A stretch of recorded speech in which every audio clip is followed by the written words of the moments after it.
Bueno, pues el día de hoy, Felipe Velázquez y yo, pues les vamos a hablar acerca de la interpretación del líquido cefalorraquídeo y es para nosotros pues un honor y un placer tenerlos aquí, tanto a los integrantes del IMIC como a las personas que están pues de otras facultades. Entonces pues a continuación pues vamos a ver el contenido. Inicialmente pues vamos a ver cómo es la anatomía y la circulación del líquido cefalorraquídeo, cómo se sintetiza la composición del líquido cefalorraquídeo, la evaluación citoquímica y citológica, las funciones especiales que se pueden aplicar en líquido cefalorraquídeo y la utilidad que tiene cada una de ellas, el examen microbiológico, el inmunodiagnóstico y un marcador muy importante que ha surgido últimamente, el lactato, que como pues, más adelante veremos, tiene una gran utilidad. Entonces, pues para empezar un poquito con el contexto histórico de dónde surgió el término de líquido cefalorraquídeo y quién fue la persona que por primera vez lo describió. Aquí podemos ver este artículo lo hizo el doctor Harvey Cushing, el padre de la neurocirugía moderna, publicado en Lancet de 1925, en donde él propone en esta lecture, en esta paper que publicó en esa época, en donde la tercera circulación y sus canales. Y a mano derecha podemos ver una de las gráficas que él propone y a su vez podemos ver cómo es una especie de circuito que se comunica entre sí, pero de la misma manera es independiente entre la circulación arterial y venosa, y en medio de ellos va a estar el sistema, pues el líquido cefalorraquídeo con todos los componentes que posteriormente se describieron. Pero él, de manera inicial, inicia dándole un tributo, un reconocimiento al doctor Franco Smayendi, que fue el que por primera vez en 1842 describió y habló de líquido cefalorraquídeo, y pues esto está publicado también el paper que más adelante vamos a ver las gráficas, que incluso casi 130 años antes ya se tenía conocimiento y ya se había hecho una propuesta de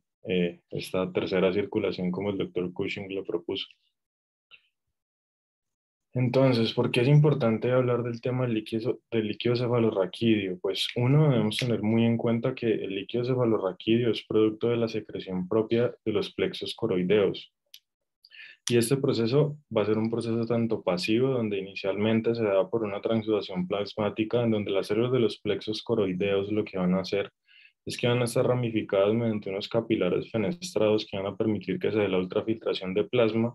y aquí como más adelante vamos a ver, la diferencia que se tiene entre el líquido cefalorraquídeo y el plasma va a variar muy poco en medida de su composición, y además de esto un proceso activo que va a estar mediado por bombas tales como la sodio-potasio TPase, en donde en estudios experimentales la administración de bobabaina, un inhibidor de la sodio-potasio TPasa, casi que frenaba completamente la producción del líquido cefalorraquídeo. De igual manera, de gran importancia la acetazolamida, que pues mediante la inhibición de la anhidrasa carbónica también tiene la capacidad de afectar tanto la composición como el volumen.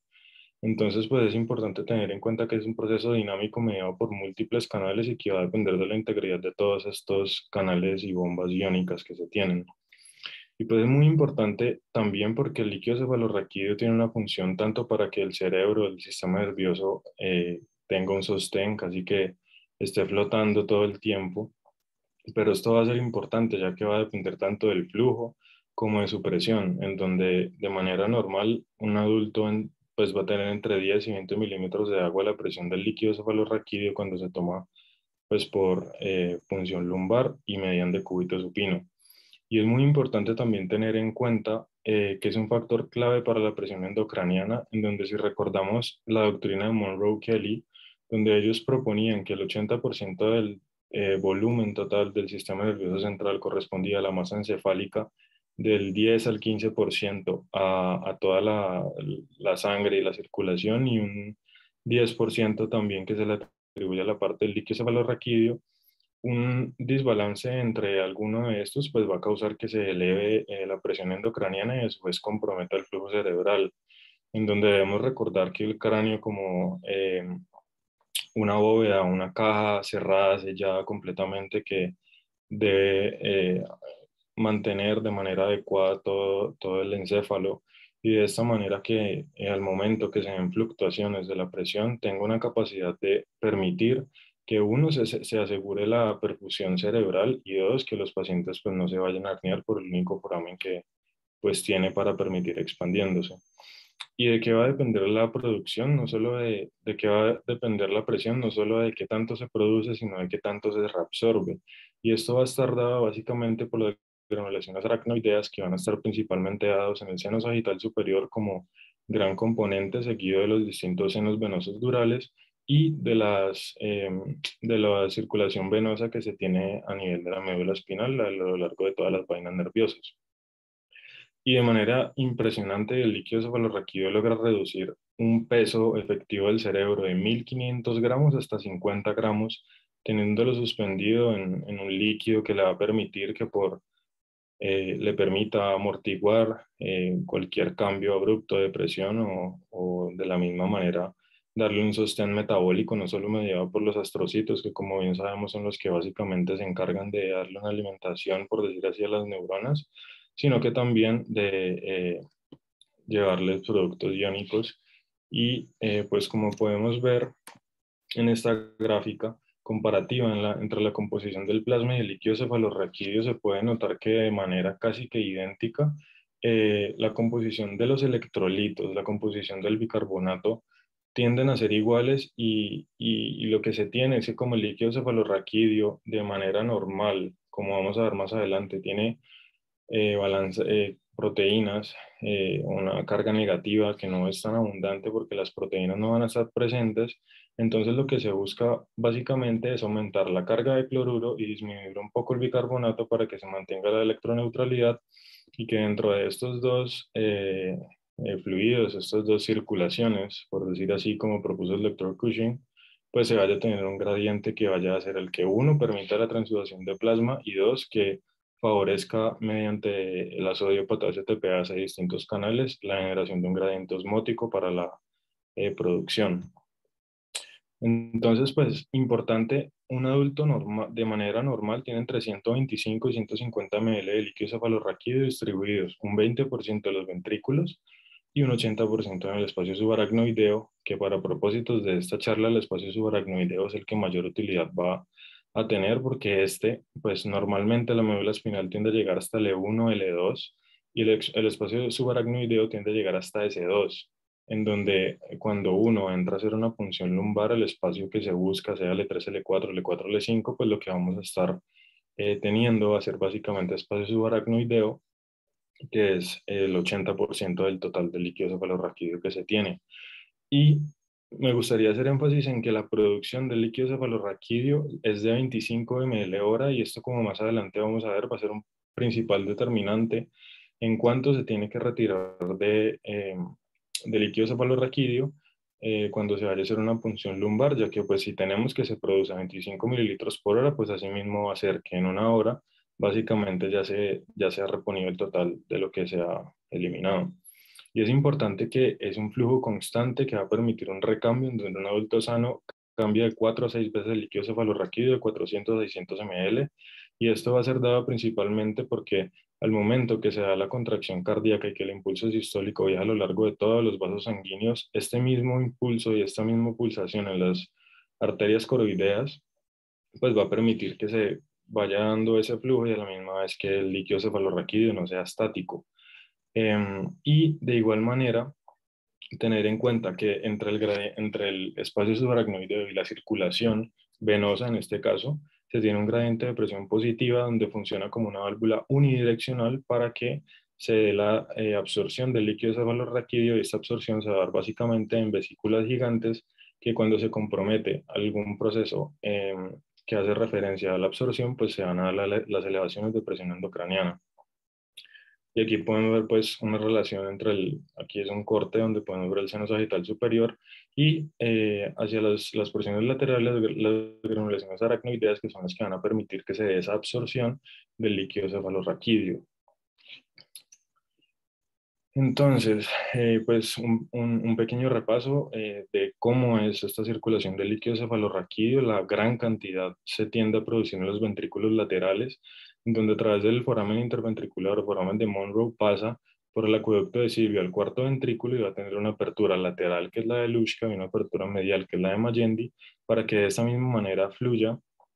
y permita que se dé la circulación hacia la médula espinal y que se dé toda la circulación que va a recubrir el encéfalo y de la misma manera pues le va a brindar esa función de sostén como vemos. Y aquí a mano derecha podemos ver este corte que el doctor Magendie en el paper que previamente les mostré nos muestra cómo en esta voz del cerebro en donde se alcanza a ver aquí el seno longitudinal superior disecado, con la voz del cerebro se alcanzan a ver esas granulaciones aracnoideas y esos forámenes que dejan los remanentes que quedan pues impregnados en el seno sagital superior. Entonces, pues desde hace ya 130 años se nos estaba proponiendo que alguna importancia iban a tener. Y bueno, y entonces para empezar ya el tema de la presión de apertura, se debería considerar verdaderamente como un signo vital que pues a no todas las personas se les debe tomar y únicamente se les toma si la punción lumbar se toma en decúbito supino. Si usted va a tomar la presión lumbar en el paciente que esté sentado, pues no se va a lograr hacer una medición y esto le puede generar un fenómeno evasivo al paciente que le va a aumentar el riesgo o de que en adultos mayores con fenómeno de atrofia cortical puedan hacer subdurales producto de esa alteración del gradiente o incluso pues en casos más severos herniarse. De manera normal de 10 a 20 centímetros de agua y es importante, nunca se debe aspirar un líquido cefalorraquídeo. Aquí podemos ver una llave de 3 vías en donde lo que se busca es que se le cierra la salida acá y se permite que esa salida, ese líquido cefalorraquídeo vaya ascendiendo, ascendiendo, ascendiendo hasta donde pues ya marque el máximo, ya luego se cierra la llave de 3 vías para que se dé la salida, pero nunca se debe hacer la aspiración del líquido cefalorraquídeo. Es importante que esta presión va a estar determinada tanto por la posición como por la reacción al procedimiento, en donde si el paciente le dolió, gritó, estiró las piernas, tenía las piernas cerradas o son pacientes obesos que tienden a tener por una mayor presión intraabdominal presiones de líquido cefalorraquídeo aumentadas, pues también va a comprometer esto y se da básicamente o porque hay una alteración en la secreción o en la reabsorción o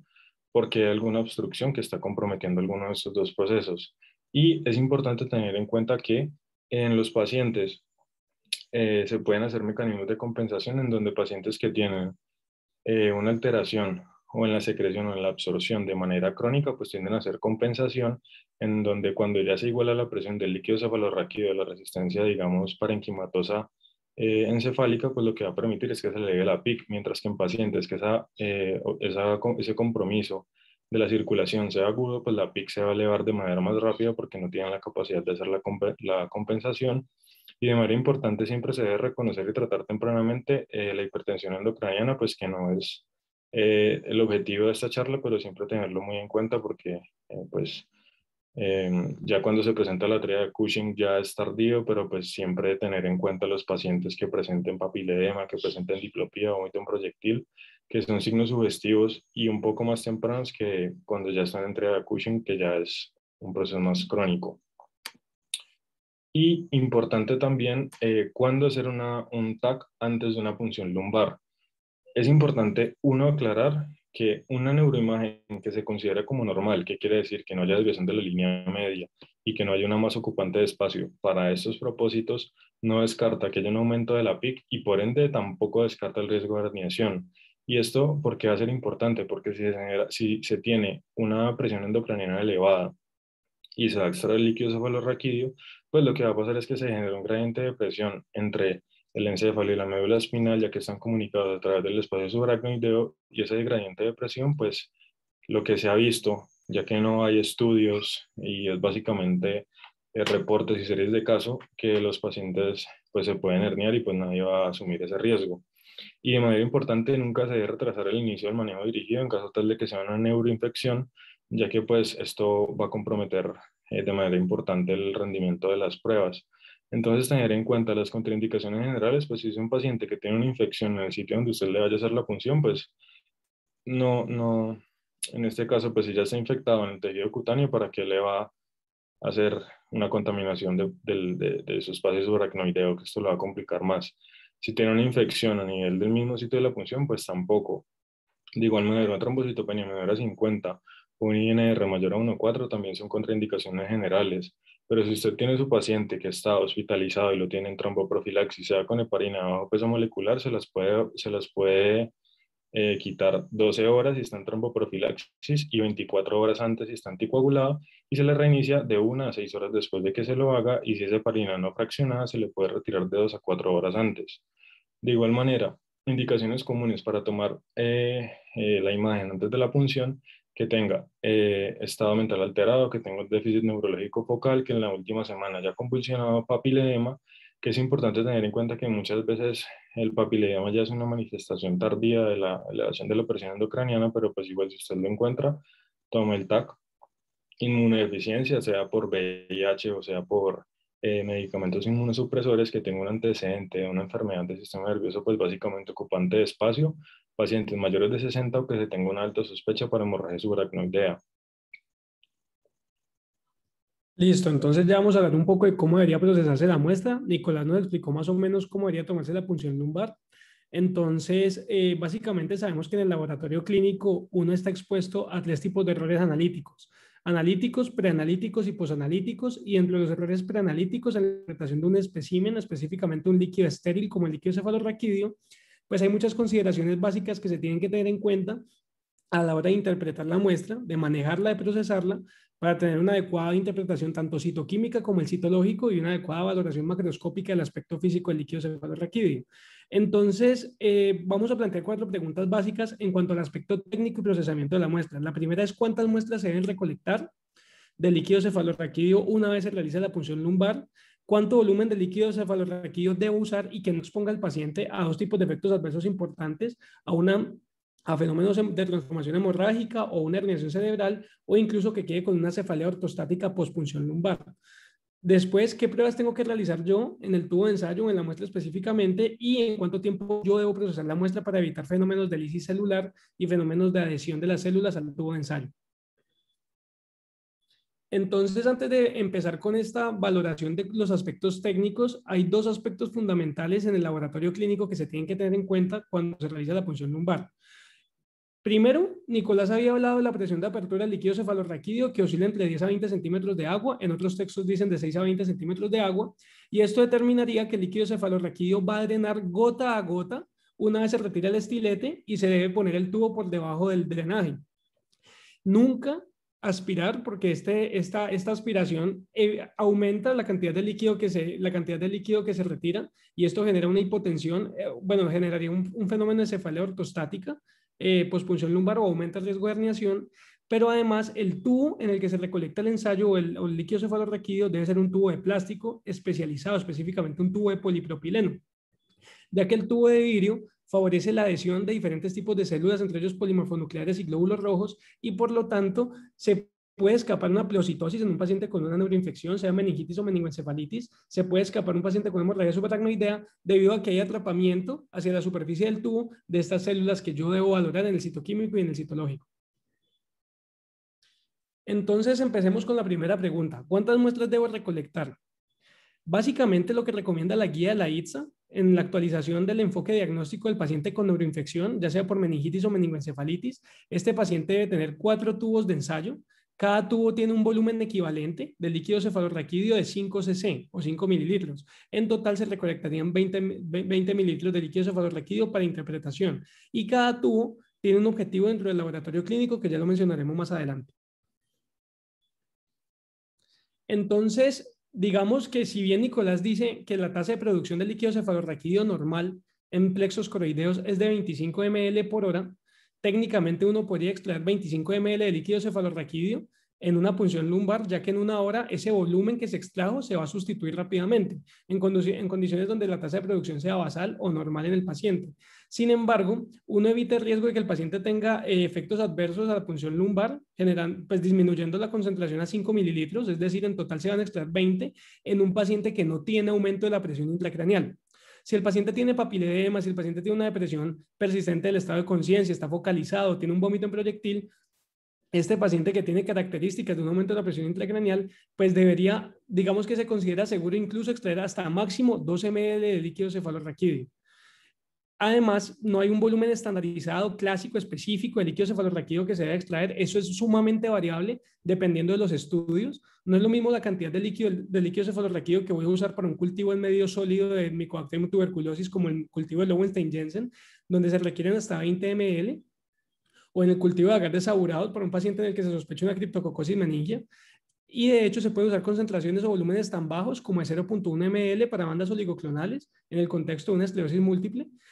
o 0.5 ml, que también es un volumen muy pequeño del líquido cefalorraquídeo para la valoración del citoquímico. Y el citoquímico básicamente es abordado por tres grandes componentes: las proteínas, la glucosa y los antígenos específicos en el contexto de microbiología. Entonces, eso ya lo explicamos. Una pregunta que nos tenemos que realizar es si existe algún volumen límite de extracción, y la razón por la cual son 20 ml, pues ya se explica, es la tasa de producción por hora que tienen los plexos corroideos del líquido cefalorraquídeo. Entonces, ¿qué pruebas se realizarán en la muestra? Ya dijimos que son 4 tubos. Cada tubo tiene una indicación específica. El primer tubo, 5 cc de líquido cefalorraquídeo, va a ser solicitado a un laboratorio químico para glucosa y proteínas, específicamente para la valoración del paciente con neuroinfecciones en contexto de hipoglucorraquia o hiperproteinorraquia, y para serología. Obviamente todo esto depende del contexto. Por ejemplo, el tubo 2 es para laboratorio clínico de microbiología, donde la tinción de Gram se envía absolutamente en todas las muestras, pero ya tinciones más específicas como tinción de Pasigrocod, Gomori, dependerán del estado de inmunosupresión del paciente y si se sospecha que el paciente tenga una neuroinfección por criptococo o por otro tipo de hongo como Histoplasma capsulatum. También se puede solicitar tinta china, cultivos bacterianos específicos, que puede ser un agar chocolate, un agar sangre para cocos gram positivos y gram negativos, cultivos fúngicos que son de crecimiento prolongado, como es el agar de Saurat, y cultivos tanto en medio líquido y en medio sólido para Mycobacterium tuberculosis. Sin embargo, aquí hay que hacer un énfasis en algo, y es que en la actualidad, desde el 2015 hacia acá, la FDA aprueba el uso del GeneXpert y del FilmArray, que son técnicas de secuenciación de ácidos nucleicos, y esto nos permite llegar mucho más rápido, en 1 hora, 2 horas, al diagnóstico microbiológico. Si dependiéramos del cultivo de tuberculosis, el diagnóstico etiopatogénico se realizaría aproximadamente en 12 semanas. Entonces, digamos que nos permite llegar muy rápido al diagnóstico, limitar el tratamiento empírico y de esta manera favorecer el pronóstico del paciente.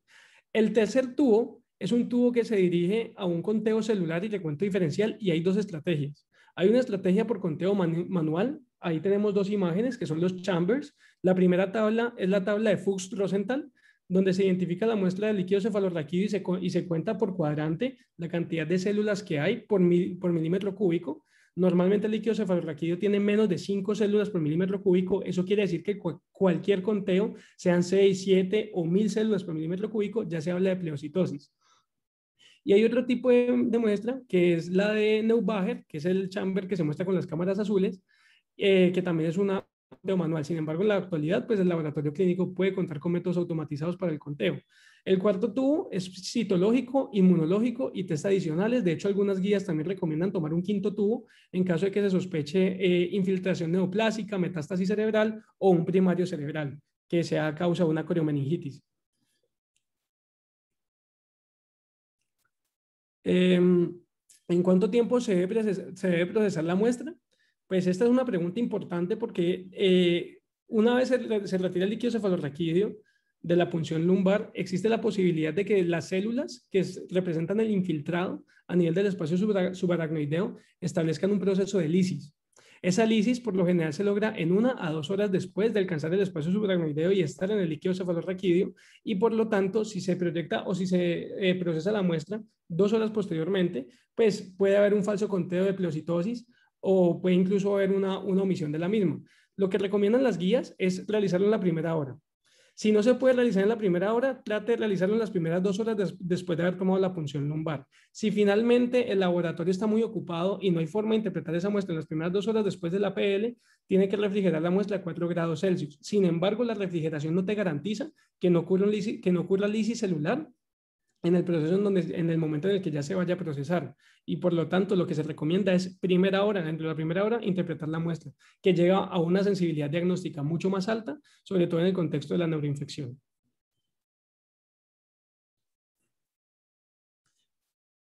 El líquido cefalorraquídeo se va a interpretar, se va a evaluar desde el mismo momento en donde se está extrayendo. Entonces, hay una parte muy importante, un capítulo importante en la interpretación del líquido cefalorraquídeo es la valoración del aspecto físico y macroscópico.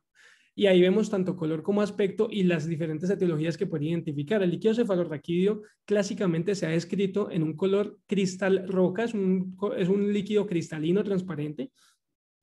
pero cuando en el líquido cefalorraquídeo hay una pleocitosis significativa de más de 200 células por milímetro cúbico o más de 600 glóbulos rojos por milímetro cúbico, puede cambiar ese aspecto del tono cristalino transparente a un tono turbio u opaco, que es más indicativo de una meningitis. En los textos como en el libro de Harrison mencionan que el turbio y opaco se ve más en la meningitis bacteriana, pues básicamente eso no depende tanto del patógeno, ya que citomegalovirus, algunas arbovirosis pueden producir una meningitis con una pleocitosis significativa de 1000 células por milímetro cúbico. Eso depende específicamente del conteo celular que se logre. Entonces ya sabemos que con 200 leucos por milímetro cúbico ya se cambia el aspecto normal del líquido cefalorraquídeo. Puede haber en el contexto una meningitis francamente purulenta que se puede observar sobre todo una meningitis tuberculosa, una meningitis bacteriana con más de 1000 células por milímetro cúbico, también una meningitis por criptococo. Se puede observar este aspecto amarillo verdoso supurativo del líquido cefalorraquídeo y siempre que se vea un líquido cefalorraquídeo de color rojo, eso hace referencia a una transformación hemorrágica a nivel del espacio subaracnoideo y uno piensa en dos posibilidades y siempre son los dos diagnósticos diferenciales que se tienen que tener en cuenta. O es una PL traumática o es una hemorragia subaracnoidea. Ustedes de pronto se preguntarán por qué se toman 4 tubos. Si con un tubo se puede mandar para el laboratorio de microbiología, para el laboratorio del citoquímico, pues básicamente los 4 tubos son para poder diferenciar entre si la PL es traumática o si es de hemorragia subaracnoidea. Y esto se puede diferenciar por el aspecto físico, es decir, si progresivamente en el drenaje líquido cefalorraquídeo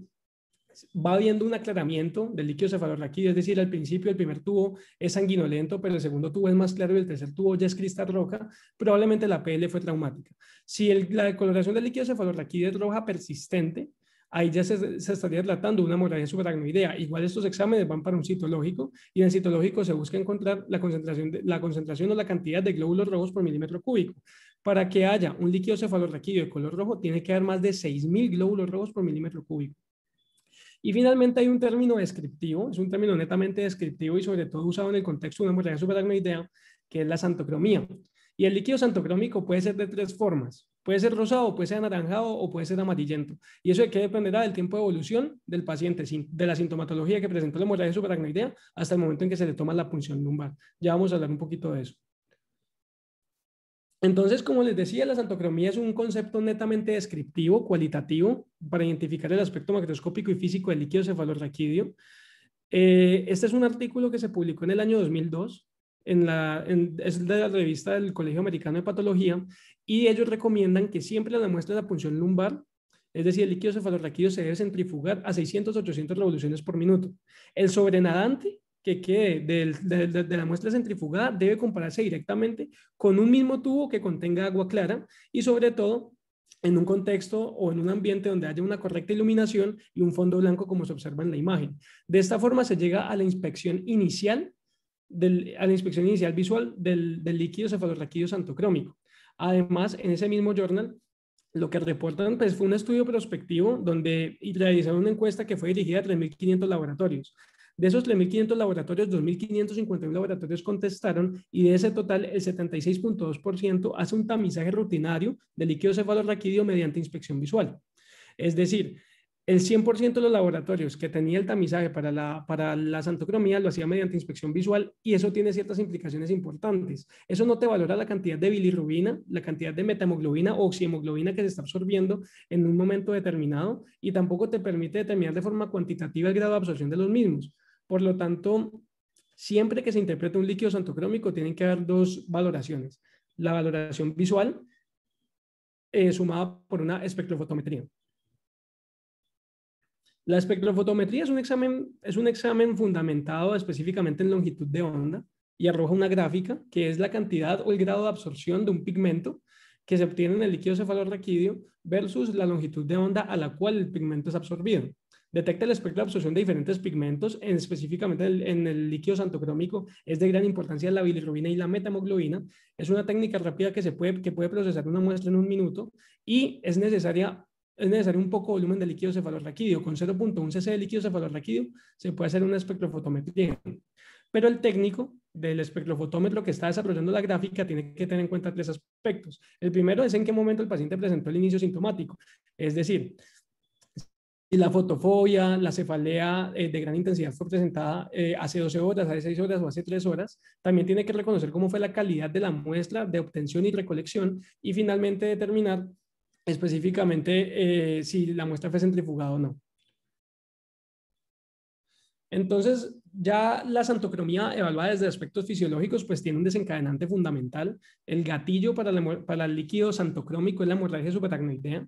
que genera una lisis eritrocitaria. Los eritrocitos que atraviesan la barrera hematoencefálica, que llegan al espacio subaracnoideo, establecen un proceso de lisis entre 2 a 4 horas después del evento inicial. Y esa lisis permite la liberación de hemoglobina, pero sobre todo de la fracción oxigenada de la hemoglobina, que es la oxihemoglobina. Esa oxihemoglobina se va a concentrar dentro de las primeras 2 a 12 horas después de la hemorragia subaracnoidea y me va a dar un color rosado del líquido cefalorraquídeo. O sea que si la muestra se toma entre las primeras 2 a 12 horas del evento inicial, yo no esperaría encontrar el líquido amarillento clásico descrito en santocromía, sino un líquido más rosado. Ahora, posteriormente, esa oxihemoglobina, o básicamente el hierro que se contiene en el grupo hemo de la oxihemoglobina, va a establecer un proceso de oxidorreducción, de oxidación, perdón, de la forma ferrosa a la forma férrica a metahemoglobina, y la metahemoglobina, por reacciones enzimáticas mediadas por macrófagos in vivo, se convierte en bilirrubina 9 a 15 horas después del proceso. O sea que ese líquido cefalorraquídeo que se tiene en esa imagen es un líquido cefalorraquídeo más o menos de 15 horas después del evento inicial, ya que es un color amarillento, pues atribuido a la bilirrubina. Sin embargo, la santocromía no es específica y no es diagnóstica de una hemorragia subaracnoidea. Una santocromía se puede presentar en un paciente ictérico con una hiperbilirrubinemia de más de 10, 15 miligramos por decilitro, en estados de hipercarotenemia y también en estados de hiperproteinorraquia. Si el paciente tiene más de 150 miligramos por decilitro, es importante tener en cuenta que por cada 1000 glóbulos rojos por milímetro cúbico que se alcanza en el líquido cefalorraquídeo, hay que hacer un factor de corrección porque cada 1000 glóbulos rojos por milímetro cúbico aumentan en 1 miligramo por decilitro la concentración de proteína en el líquido cefalorraquídeo. Y finalmente se tiene en esa imagen, pues esa es una metástasis de un melanoma lentiginoso acral, y la melatonina también puede llevar a un líquido de aspecto santocrómico. Entonces vamos a aplicar unos criterios de corrección en la valoración. Esos criterios de corrección consisten en que el paciente pues debería tener unos valores de bilirrubina séricos y deberían estar dentro de rangos normales. Hay unos textos que sugieren que uno debería retrasar la PL hasta 12 horas después de la sintomatología. Eso ha sido muy discutido. Sin embargo, esto se debe a que la bilirrubina tiende a manifestarse o concentrarse y absorberse con un espectro específicamente 12 horas después del evento inicial, y se debe usar la tercera muestra, porque la primera muestra puede ser traumática en el 10 a 20% de los casos. Para evitar que se interprete una PL traumática como un líquido santocrómico, pues idealmente debería procesarse la tercera muestra, que ya debe estar aclarada.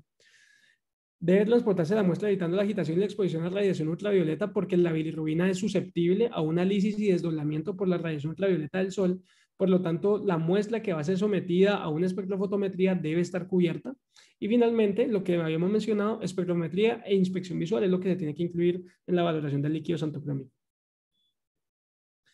Dentro de los diagnósticos diferenciales está el síndrome de Freund, que tiene una triada clásica: el líquido es de aspecto santocrómico, el paciente tiene un estado de hipercoagulación y hay un grado de hiperproteinorraquia. ¿Y esto a qué se debe? A un bloqueo u obstrucción del flujo de líquido cefalorraquídeo, que puede ser de dos tipos: o una irritación meningia de característica infecciosa como en la meningitis, o directamente debido a una infiltración neoplásica.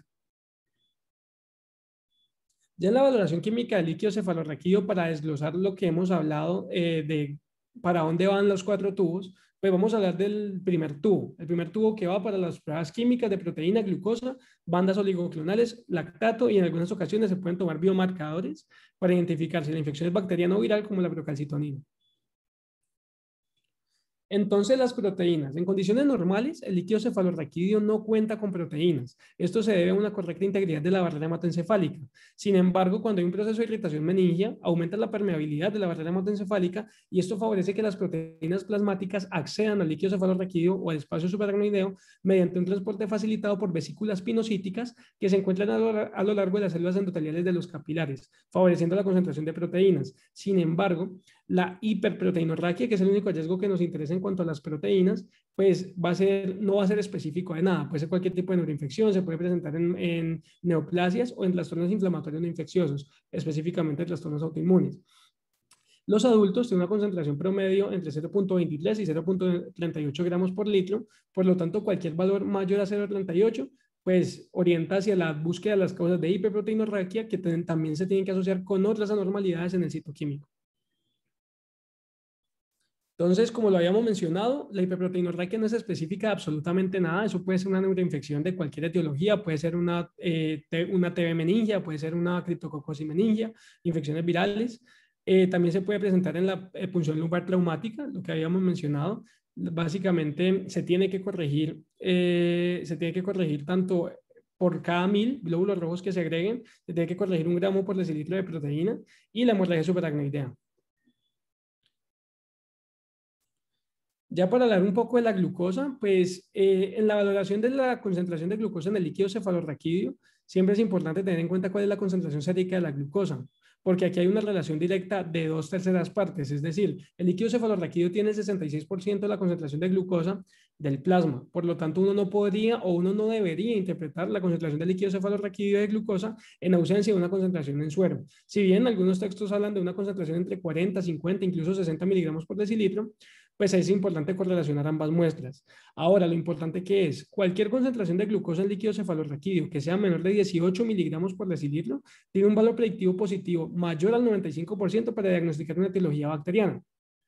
Clásicamente se ha dicho que las infecciones virales no se asocian a hipoglucorraquia y que uno de los parámetros para diferenciar una meningitis viral de una bacteriana es ver cómo está la concentración de glucosa. Entonces, pues eso no es tan cierto, porque las infecciones por citomegalovirus, por virus del herpes simple, herpes zóster o enterovirus también pueden llevar a un consumo parcial de glucosa y generar un estado de hipoglucorraquia y no representar una meningitis bacteriana.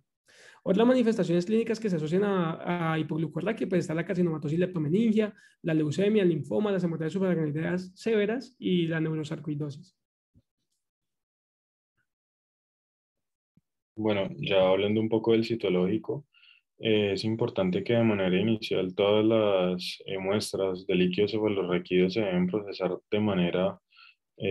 estándar, ya estandarizada de manera internacional con la atención de GIMSA, que es la que nos permite a uno identificar qué línea citológica está en predominio, teñir de acuerdo a los gránulos que presenten cada una de las células y asimismo la valoración microscópica lograr determinar si en caso tal de que llegue a haber una pleocitosis, pues a predominio de qué se está dando dicha pleocitosis, ese predominio de monocitos, ese predominio de linfocitos, ese predominio de polimorfonucleares y de estos polimorfonucleares cuál es el que está más afectado. Y siempre tener en cuenta que la línea celular orienta al agente etiológico, más no es única del agente etiológico, en donde si uno tiene un líquido cefalorraquídeo con predominio de polimorfonucleares, pues uno de manera inmediata pensaría en bacterianas, pero eso no es del todo cierto, ya que en meningitis por ecovirus, en meningitis por adenovirus, incluso enterovirus pueden cursar con una pleocitosis a expensa de polimorfonucleares. Y de manera también importante tener en cuenta que una citología normal no descarta una meningitis neoplásica que haya una infiltración directa de las meninges o una carcinomatosis en líquido cefalorraquídeo, ya que pues esto depende directamente del grado de infiltración. Y importante tener en cuenta que el citológico nos va a ayudar, uno, para identificar si hay inflamación o no. Dos, si estamos frente a una hemorragia subaracnoidea que aún no se han dado los cambios clásicos en TAC y pues la clínica es altamente sugestiva. Y tres, si hay una etiología neoplásica. Y como regla importante y para llevar a casa, siempre tener en cuenta que si uno tiene una punción traumática o uno tiene una punción que le estén reportando una alta concentración de eritrocitos de 500 a 1000 eritrocitos, se le debe restar a ese total de leucos que le estén reportando un leucocito. Entonces, si ustedes le están reportando 3000 leucocitos y 3000 eritrocitos, perdón, y 7 leucocitos, pues debería ser la corrección. Está teniendo 3 leucocitos de más. Este paciente tendría un conteo de linfocitos, de leucocitos de 4, por ende no tendría pleocitosis. Y de igual manera tener muy en cuenta que la pleocitosis va a ser dependiente va a ser dependiente de la cantidad de células que haya, en donde se puede llegar a cuantificar de 5 a 50 leve, de 50 hasta 300 moderada y mayor de 300 hasta 1500 se considera una pleocitosis severa. Sin embargo, pues esto no afecta en gran cantidad el diagnóstico del paciente, pero sí le ayuda a uno a guiarse cuál es la célula predominante. Entonces aquí podemos ver un líquido cefalorraquídeo normal, en donde pues se alcanzan a visualizar algunas células polimorfonucleares, monocitos. De la misma manera, al otro lado podemos evidenciar cómo ya estas distintos linajes celulares van a estar aumentados, en donde se pueden reportar a más de 5 por campo, y es una pleocitosis clara que estaríamos viendo en este caso. Y de manera importante podemos ver aquí pues un caso en donde se le hizo un citológico a un paciente y se encontró que se tenía esta célula displásica con una morfología alterada, que se alcanzaba a ver mitosis dentro de estas células, en donde pues era un caso de una metástasis de un carcinoma de mama, un cáncer de mama, y había hecho metástasis pues propia a este sitio, en donde entonces siempre apoyarse en el contexto de una carcinomatosis meningia con la inmunohistoquímica, que nos ayuda a diferenciar mediante marcadores qué tipo de células nos estamos enfrentando. Y aquí pues importante dentro de todas estas, hacer énfasis que siempre tener en cuenta, si podemos ver, hacen overlap muchas causas entre otras, pero pues un mensaje importante para llevar a casa es individualizar el paciente. Si usted le está haciendo una punción lumbar porque le está sospechando N etiología y no es un paciente inmunocomprometido, no es un paciente que tenga VIH, no es un paciente que tenga inmunodeficiencia, pues es poco probable que el paciente curse con una criptococosis, que curse con enfermedades definitorias de SIDA. Sin embargo, pues esto no lo descarta. Importante además la tinción de Gram, que es la tinción del gold standard de la microbiología, en donde pues nos va a identificar únicamente bacterias que son susceptibles a esa coloración. Y pues vale la pena recordar que una tinción de Gram que no nos reporta bacterias no significa que el paciente no tiene una meningitis, significa que uno, o el paciente ya se le había empezado antibiótico terapia, en donde se ha encontrado específicamente en modelos murinos de meningitis que se les había iniciado terapia con antibiótico. Cada hora que pasaba se disminuían en una concentración de 2 logaritmos de unidades formadores de colonias, en donde a las 8 horas ya el líquido cefalorraquídeo estaba estéril. Esto es para neumococo. En los casos de meningococo se ha visto que de 30 a 60 minutos posterior a que usted ya le inicie el tratamiento antibiótico, el líquido cefalorraquídeo ya va a estar estéril y no va a tener pues esta bacteria. Y es importante que la tinción de Gram nos orienta, ¿sí? Por eso es importante recordar siempre la morfología, si la bacteria es Gram positiva, si la bacteria es Gram negativa. Siempre recordar la morfología, que si es Gram negativa o Gram positiva, ya que nos orienta, pero pues siempre tener en cuenta que el gold standard en estos casos va a ser el cultivo en líquido cefalorraquídeo, ya que pues nos permite, uno, identificar el patógeno con nombre y apellido, y dos, conocer sus mecanismos de resistencia y los distintos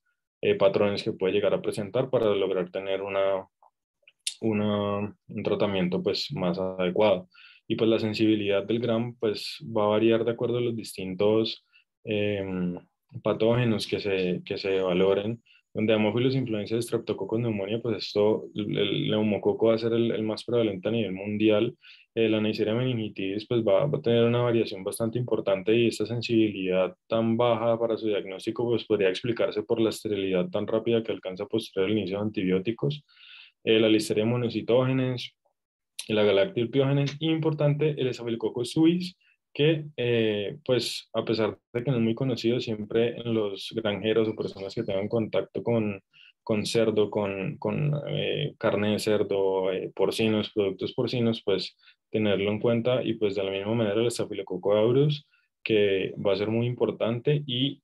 también importante recordar, hasta el 75% de los pacientes con meningitis tienen un hemocultivo positivo. Entonces, no deje de lado el hecho de que ya usted le está tomando un cultivo de líquido cefalorraquídeo, entonces por ende no le va a tomar un hemocultivo, ya que 4 de cada 5 van a tener positividad y pues le van a permitir ayudar al diagnóstico. Y la positividad del Gram pues va a depender de la unidad de formadores de colonia que se tengan, hasta el 97% si son más de 10 a las 5 unidades formadores de colonia, 60% si son de 10 a 3, de 3 a la 5, y 10 a la 5 y menos de 25 si es menor de 10 a la 3. Y pues aquí podemos ver los distintos métodos. Entonces por lo menos tenemos el neumococo, en donde podemos ver cocos gram positivos en pares, la listeria que se va a asociar a romboencefalitis. Es importante tenerlo muy en cuenta en pacientes inmunosuprimidos, en adultos mayores, en donde al gram podemos ver bacilos gram positivos, en Neisseria meningitis, diplococos gram negativos, en Haemophilus influenza, pues, y tener muy en cuenta siempre cuando se esté sospechando neurolubes, si usted le va a tomar BRL en ese líquido cefalorraquídeo, la punción tiene que ser no traumática, porque si se tiene una punción traumática, esto puede alterar el resultado y dar falsos positivos o incluso falsos negativos por el mismo producto de dicha tinción. La tinción de Sid-Nielsen en líquido cefalorraquídeo, pues la verdad, dentro de lo que se ha estudiado, tiene una sensibilidad menor del 60% y la utilidad es dependiente del volumen, en donde hasta 10, 20 ml de líquido cefalorraquídeo van a ser requeridos para que un buen laboratorista que tenga el ojo entrenado y que se siente a ver los distintos campos celulares, pues tenga la capacidad de encontrar los bacilos ácido alcohol. Y dos, pues tener en cuenta que con la tuberculosis, la tinción de Sil-Nielsen, a pesar de que es rápida, es de alta utilidad, pues una tinción de Sil-Nielsen negativa, obviamente, pues no va a descartar que no se tenga una neuroinfección por TBC. Y de igual manera se tiene una regla diagnóstica, que es la regla diagnóstica de Vietnam para sospecha de meningitis tuberculosa, en donde son básicamente adultos mayores de 15 años que se tenga una meningitis y una proporción de líquido cefalorraquídeo, de la glucosa del líquido cefalorraquídeo a la plasmática menor a 0,5 y los distintos puntajes que nos van a orientar, en donde un puntaje menor a 4 hace probable que sea una meningitis tuberculosis, mayor a 4 otro diagnóstico alternativo. Sin embargo, pues esto se hizo en aproximadamente 80 pacientes. Dentro de estos, la gran mayoría inmunocomprometidos, y se tenían, creo, como 15 20 falsos positivos que terminaron teniendo era meningitis por criptococo. Entonces, la meningitis tuberculosa, más que respuestas, nos está brindando más preguntas para resolver. Entonces, otras tensiones importantes microbiológicas, tener en cuenta la tensión de tinta china al 2% para criptococo que uno. Pues recordar que criptococo es una levadura que tiene una cápsula compuesta de distintos eh, de distintos componentes, y que este no lo va a absorber. Es una cápsula hidrofóbica que lo que va a permitir es que haga una repela esa tinción y pues el patrón clásico, el KOH para la visualización de hongos, y el azul de Prusia que va a ser útil en hemosiderófagos para pacientes que se les sospecha una hemorragia subaracnoidea que permite ver si hay presencia de hierro fagocitado. El test de ADA en líquido cefalorraquídeo, pues recordar que la adenosín aminasa, específicamente la 2, es una enzima que se expresa en los monocitos macrófagos, que pues dentro del líquido cefalorraquídeo tiene utilidad, unos valores mayores a 10 unidades internacionales por litro. Y lo que tiene como importante el test de ADA, su valor predictivo negativo, en donde valores menores a esto, o que se tenga un test de ADA negativo, tiene un 95% de valor predictivo negativo para decir que ese paciente no tiene tuberculosis. De igual manera, en caso tal de que sea mayor a 10%, una sensibilidad del 90% con una especificidad del 91%. Y el gold standard para el diagnóstico de la meningitis, pues va a ser el cultivo de líquido cefalorraquídeo que nos permita ver ese patógeno y lograr ver esa susceptibilidad del microorganismo aislado, en donde el 85% de los casos van a ser positivos, pero esto va a ser tiempo dependiente, y va a ser importante tener en cuenta que si se les inició terapia antibiótica previa a haber esterilizado el líquido, pues nos va a causar falsos negativos, en donde si hay una sospecha clínica elevada, hay otros biomarcadores que ya más adelante vamos a ver. Y es importante, como ya mencionamos antes, los cultivos especiales tanto para anaerobios como para aerobios, y si ya se sospecha una etiología tuberculosa, un Lewinson-Jensen, un Ogawa-Kudo, o bueno, pues tener en cuenta siempre muy importante los pacientes que están invadidos, que tengan un catéter PIC, que estén en la UCI o que tengan fractura de base de cráneo, sospechar que tenga un paciente con una bacteria anaerobia, por lo cual se les debe enviar a este grupo específicamente cultivos para anaerobios. Y los cultivos, al igual que la tinción de Sid-Nielsen, van a ser volumen dependiente para tener una mayor sensibilidad. en el diagnóstico. Otras mediciones, pues la enzima convertidora de angiotensina en líquido cefalorraquídeo, pues se ha descrito, sin embargo, la utilidad pues no tiene mayor utilidad, donde se ha encontrado que es más que todo la sérica, que en el contexto clínico de un paciente con neurosarcoidosis o con diagnóstico de sarcoidosis y que empiece con manifestaciones neurológicas, pues tener en cuenta que la enzima convertidora de angiotensina sérica, si se tiene en límites 2 veces por encima del límite superior, ya es significativa en pacientes con, ¿me fue la palabra? En pacientes con demencia por Creutzfeldt-Jacobs, tener siempre en cuenta la proteína 1433, que en el contexto clínico adecuado tiene una alta sensibilidad y especificidad. En pacientes neurolépticos o que tengan neurolepsia, tener en cuenta la hipocretina y la orexina, que van a estar bajas, el amiloide beta 1,42, que pues se tiene actualmente mucho promesa por el diagnóstico precoz de enfermedad de Alzheimer, el antígeno de látex para criptococo y la S100B, que es un marcador de gliosis. Y además tener en cuenta todos estos tipos de anticuerpos que se tienen asociados a encefalitis autoinmune y asociados a epilepsia autoinmune, que pues cada uno de ellos se va a presentar con una sintomatología específica, de la misma manera siempre individualizar el paciente bajo la sospecha que se tenga. Y un marcador que dentro de los últimos años ha brindado utilidad es el lactato, específicamente el lactato en líquido cefalorraquídeo, ya que uno, pues la producción va a ser independiente, por lo cual los valores séricos de lactato no van a afectar los valores de lactato en líquido cefalorraquídeo y nos van a identificar, pues como bien sabemos, el lactato es un subproducto del metabolismo anaeróbico y específicamente en este contexto de meningitis bacteriana, y la utilidad que tiene es el rule out. O sea, tiene una meningitis bacteriana con lactato bajo, es poco probable que sea una meningitis bacteriana. Y los puntos de corte son de 3,5 a 3,8 miligramos por decilitro, pero importante volver a tener en cuenta los antibióticos, que esa sensibilidad baja si previamente a la toma ya se le ha hecho, se le ha dado antibiótico terapia. Y de igual manera,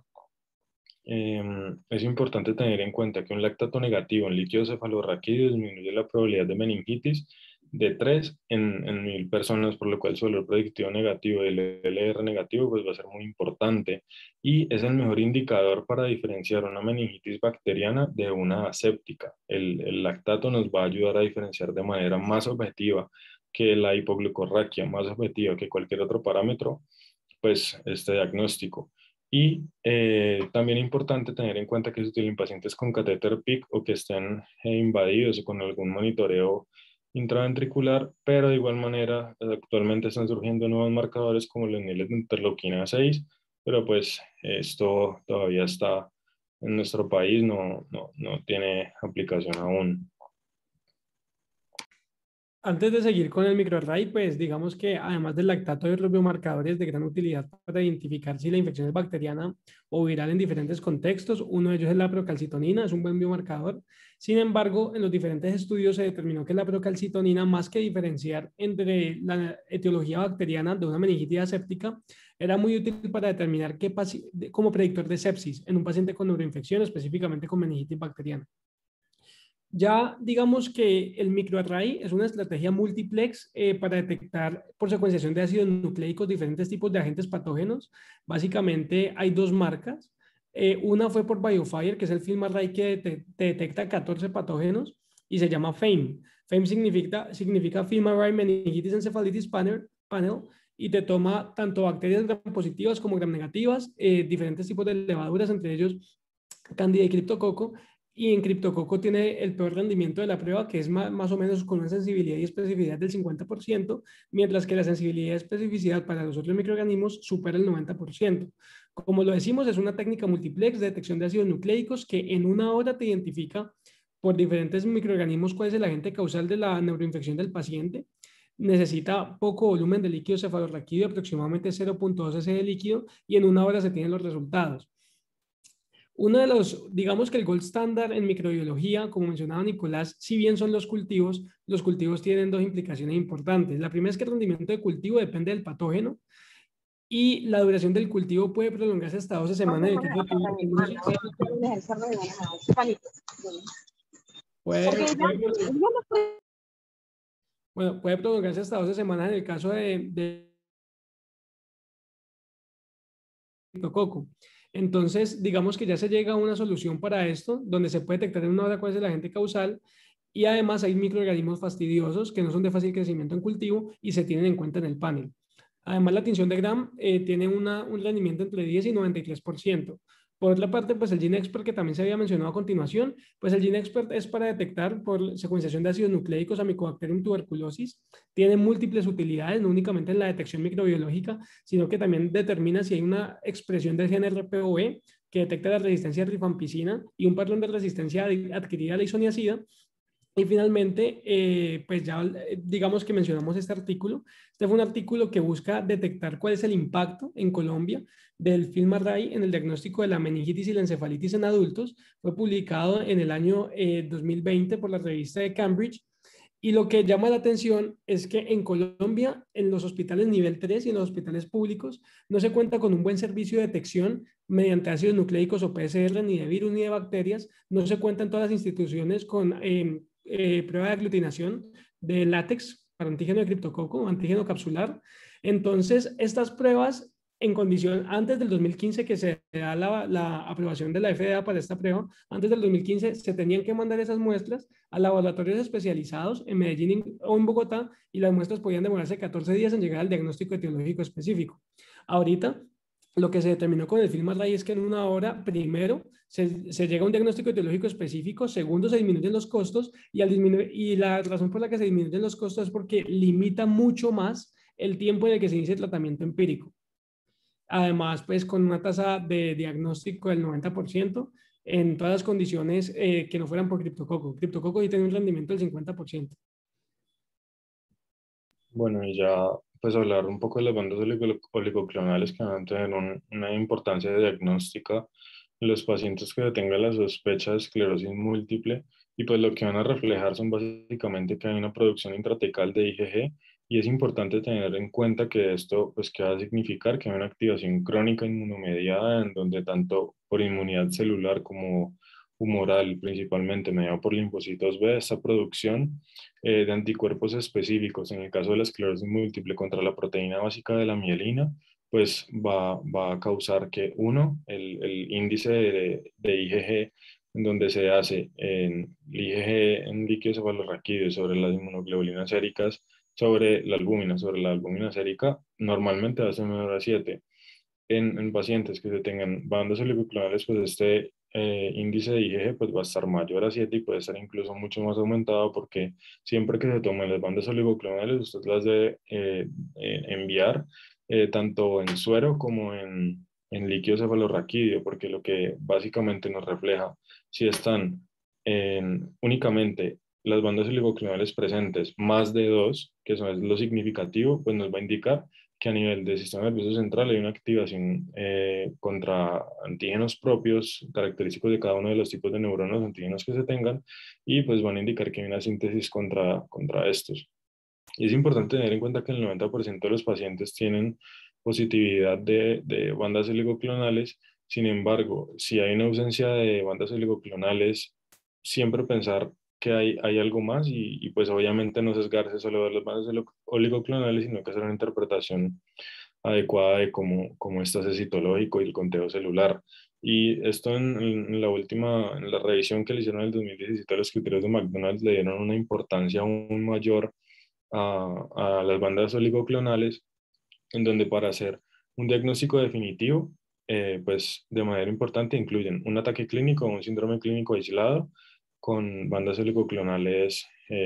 presentes y pues obviamente las lesiones típicas de esclerosis múltiple, eh, pues para hacer el diagnóstico. Entonces, pues también en estos mismos criterios en la última revisión de los criterios de McDonald's, ellos recomiendan enviar bandas oligoclonales si las lesiones en resonancia magnética no son suficientes para el diagnóstico. Si aparte de esto, usted está pensando en iniciarle terapia modificadora de la enfermedad dirigida pues para esclerosis múltiple o que se tenga una presentación clínica, un síndrome clínico aislado, pues para enviarle las bandas. Aquí podemos ver en la izquierda, en donde se tienen la electroforesis que se hace, no se alcanzan a evidenciar las bandas, mientras que al lado derecho, donde se tienen de un paciente con esclerosis múltiple, se alcanzan a evidenciar tres, casi cuatro bandas que pues son significativas y que nos indican de que hay una producción de IgG intratecal.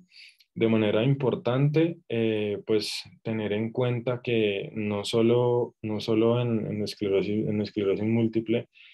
sino que también se deberían medir en pacientes que tengan enfermedad de DEBIC o que tengan MOGAD, enfermedad asociada a la proteína eh, de la mielina de los oligodendrocitos. Entonces se recomienda, uno, en los pacientes que tengan esclerosis, hacerle medición de anticoapolina 4 y de MOG para ver si tienen un overlap, y en estos pacientes de igual manera para ver si no es también un overlap, por lo cual pues sospecharlo de acuerdo al contexto clínico que se tenga con el paciente. Y pues ya por último, para mensajes para llevar a casa, siempre tener en cuenta que el líquido cefalorraquídeo es una ayuda diagnóstica y terapéutica y que debemos individualizar a cada paciente mediante una lectura sistemática de acuerdo al paciente, no leerlo siempre como por leerlo, sino que tener en cuenta siempre la historia clínica, quién es el paciente y qué se le está sospechando. Y es un pilar fundamental para mantener la presión de perfusión adecuada, y se tiene que tener en cuenta los distintos parámetros que se pueden medir en el líquido cefalorraquídeo para evitar un diagnóstico errado e incluso conclusiones. Y como pudimos ver, el líquido cefalorraquídeo, más que su sensibilidad, más que su especificidad dentro de los parámetros, lo que más nos ayuda es el valor predictivo negativo que se tiene si no se tienen el paraclínico que estamos solicitando, y además que una adecuada toma y un adecuado procesamiento hacen del líquido cefalorraquídeo casi que una biopsia líquida. Bueno, eso era lo que les traíamos. Muchas gracias. No sé si tengan preguntas o anotaciones para hacer. Esperamos que haya sido muy productiva para ustedes. Gracias por la atención.